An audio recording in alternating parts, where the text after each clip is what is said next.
Assalamualaikum guys. Hai semuanya, perkenalkan nama aku Dewi Puspita dari Institut Bisnis Muhammadiyah Bekasi. Di sini aku mau berbagi materi tentang manajemen kinerja. Disimak sampai selesai ya. Nah, di sini ada pembahasannya. Yang ke satu, pengertian manajemen kinerja. Yang kedua, tujuan manajemen kinerja. Yang ketiga, fungsi manajemen kinerja. Yang keempat, indikator manajemen kinerja. Dan yang kelima, ada faktor yang mempengaruhi kinerja. Nah, yang ke satu ada pengertian manajemen kinerja. Manajemen kinerja adalah suatu aktivitas untuk memastikan bahwa sasaran organisasi telah dicapai secara konsisten dalam cara-cara yang efektif dan efisien.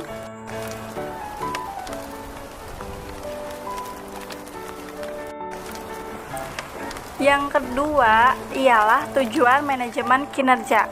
Tujuannya untuk menciptakan budaya para individu dan kelompok dalam memikul tanggung jawab bagi usaha peningkatan proses kerja dan kemampuan yang berkesinambungan.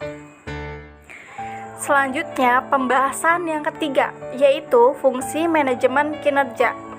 Apa sih fungsinya? Yaitu untuk penentuan sasaran yang jelas dan terarah. Di dalamnya terdapat tujuan organisasi yang ingin dicapai, strategi, rencana kerja, dan saluran komunikasi atasan dan bawahan untuk memastikan pencapaian kinerja yang diharapkan. Yang keempat yaitu indikator manajemen kinerja. Nah, di sini ada berbagai macam, yaitu 1. Mutu, 2. Kuantitas, 3. Ketepatan waktu, 4. Efektivitas penggunaan sumber daya, yang kelima mandiri, dan yang keenam yaitu berkomitmen. Nah, di sini ada penjelasan dari indikator manajemen yang tadi ya guys. Yang ke satu, mutu. Mutu kinerja bisa diukur dengan kualitas tugas yang dikerjakan oleh karyawan, dan indikator mutu juga sangat krusial keberadaannya karena berpengaruh terhadap kemajuan dan kemunduran suatu perusahaan. Yang kedua yaitu kuantitas. Kuantitas adalah jumlah pekerjaan yang karyawan hasilkan, dan jumlah pekerjaan tersebut bisa dinilai dengan target saat perencanaan deskripsi pekerjaan. Jadi, penilaiannya kuantitas kinerja menjadi lebih mudah. Yang ketiga, ketepatan waktu. Ketepatan waktu adalah hal yang juga krusial dalam pekerjaan karena berkaitan dengan target pekerjaan. Yang keempat, efektivitas penggunaan sumber daya.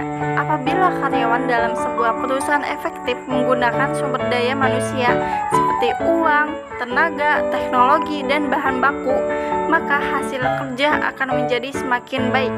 Oleh karena itu, penggunaan sumber daya yang efektif termasuk ke dalam perencanaan SDM demi meningkatkan kinerja karyawan dalam mencapai tujuan perusahaan.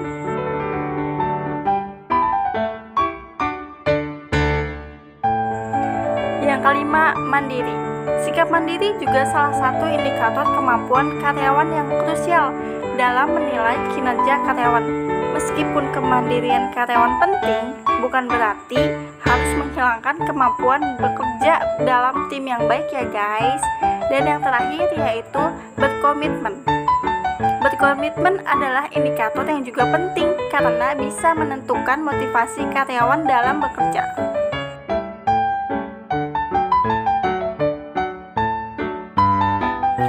Nah, di sini kita udah di pembahasan yang terakhir ya guys, yaitu yang kelima, faktor manajemen kinerja.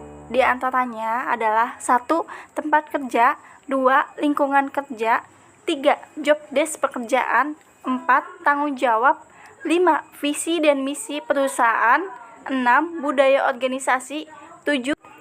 Sistem komunikasi, yang ke-8 ialah kinerja pimpinan. Terima kasih ya guys sudah menonton video aku sampai selesai.